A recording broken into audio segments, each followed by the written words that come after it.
me. Generals gathered in their masses. Get out of the way.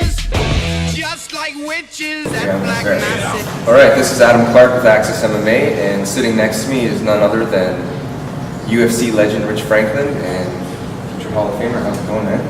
Good, how are you? It's good, I'm awesome. Excellent. We're going to start this off, play a little game, break the ice a little bit. I'm going to rhyme off, I'm going to say a name, and you got to say a name or thing, and the first thing that pops into your head, you got to blurt it out right away, no thinking. Oh, great. Like, two-second thought. Dana White. Toothbrush. Anderson Silva. Spider. Ariane Celeste. Skip.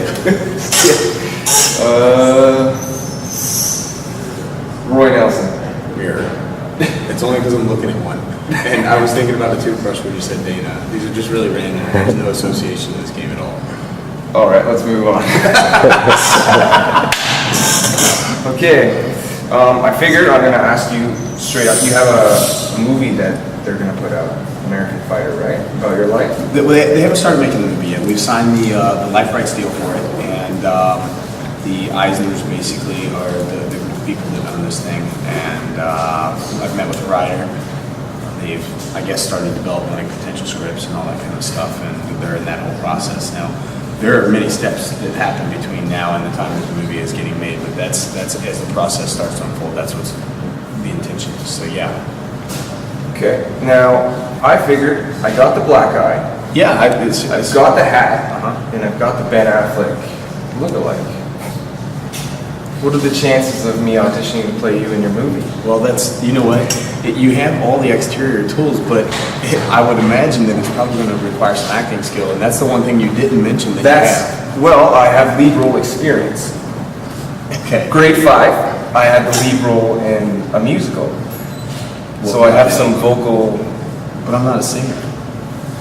Contraire, though. I spoke to your wife, Beth, on Twitter, and she told me that recently you sang Ice Ice Baby at karaoke, and you had me at hello. Enjoy singing Frank Sinatra. You never close. Yeah, no, that's a part fact and part fiction. The Ice Ice Baby is fact. The fiction is that I actually enjoy singing. And another movie is you play the wrestling coach. Yeah, The Hammer. Yeah, I played actually a small part in that movie. I was Matt Hamill, the movie The Hammer. Matt Hamill. He went to Purdue before he ended up at RIT, and he just wasn't acclimating really well there at the university. I've seen the movie. I saw the opening in LA, and I was fortunate enough to go to that. But yeah, so they wanted me involved in the film, and at the time I was starting to get ready for a fight. I didn't have a whole lot of time, and so I played a small role of the coach at Purdue that ended up cutting him from the team before he moved on to the other college and went on to his wrestling accolades and all that kind of stuff. In the future, are you thinking about getting into more acting? Yeah, I would like to. You know, I'm obviously, people. I get some Twitter questions. Like people ask, are you going to play yourself in your movie? And that's not how those kinds of things end up happening. They would probably hire someone highly skilled like you, with fifth grade experience and whatnot. But I could see me maybe doing like a little cameo in that. I did a cameo in Kevin James' movie, and I've done some other film work as well, and I enjoy doing it. I haven't been recently, but I've taken acting lessons and all that kind of stuff, and so I could definitely move that direction post-fight career possibly, and it's a fun process. So going back to the very beginning, there's a lot of MMA fans out there. There's a lot of people that don't know about MMA. Are you talking like beginning of your fight? I didn't know if you were going to conception because I can't remember some of the details from that beginning on. So we'll go to the beginning. What can you tell the world that doesn't know who Rich Franklin is about you and mixed martial arts that are going to make them want to buy that pay-per-view? It's a broad question because I can tell a lot of people things that I'm not sure some of it I would want to tell. But I don't think I really. I mean, we can talk about the beginning. We can talk about amateur fights. We can talk about whatever you want. But I think that I really don't even need to go back to the beginning. That you can just go back to like my last fight and the fight before that, and say, hey, you know what, this guy puts on good fights. So I want to buy that pay-per-view because I want to see what happens in the next one. And because I get asked that in interviews, you get interviewed about fighters, and they're always wanting you to trash talk, like, well, he said this, and I'm like, oh, really? Well, then maybe I should, Yeah, we were joking about that earlier. and so I've never been one that talks trash about an opponent or anything, and I've never really felt the need to hype a fight up because regardless of whether I like my opponent or dislike my opponent, I'm going to go in the ring and I'm going to try to do the same things. I'm going to try to put on a great show and something that the fans could enjoy watching more than once, and that's my goal every time. So it should sell me some pay-per-views. Now, You taught yourself grappling from videos at first, in the very beginning? initially, like anything else, okay, so we're going to go back to the beginning. Now we go back to the beginning of mixed martial arts. So people often ask me, how'd you get involved in this? I used to teach high school math, and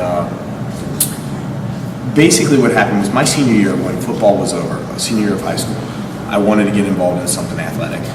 I knew I wasn't going to play college ball. I wasn't big enough to play. I wasn't fast enough, all that kind of stuff. I just did not have the skills for football.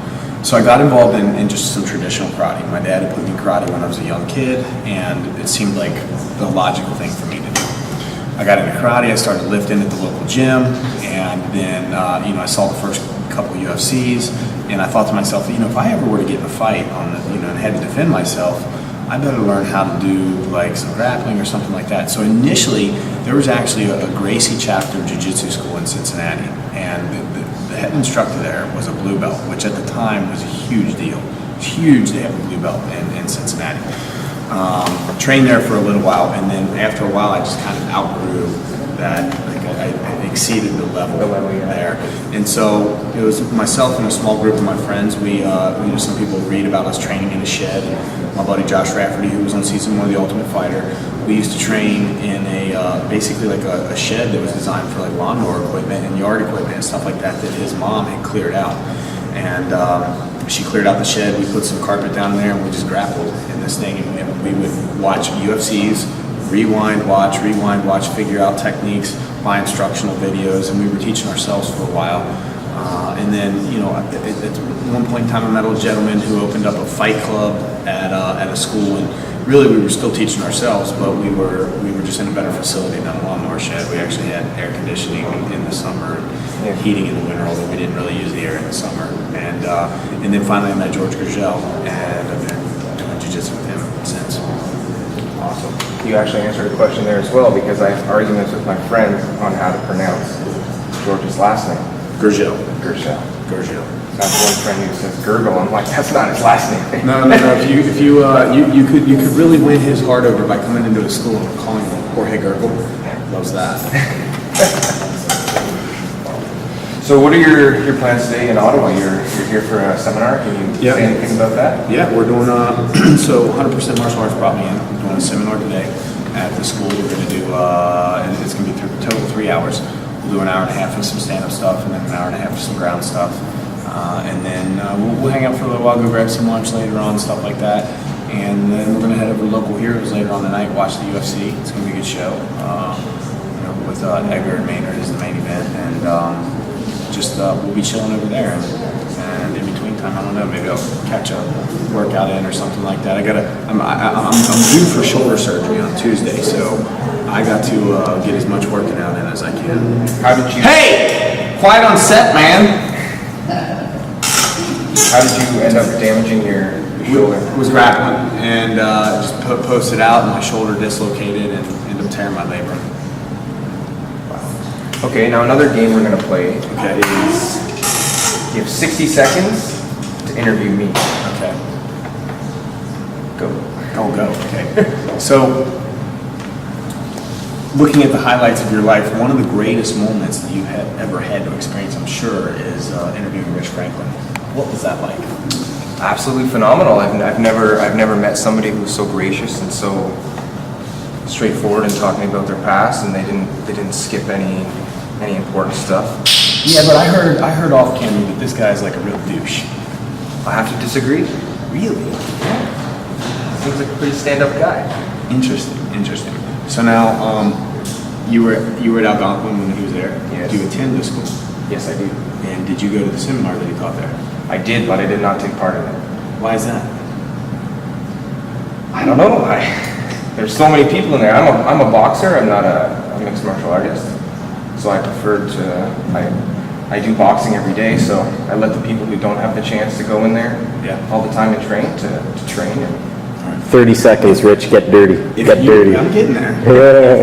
If you were going to take a woman out on a date for a romantic evening, and you had to choose one animal that would describe you, what would you choose? Wow. I don't know. Pit bull. A pit bull, really?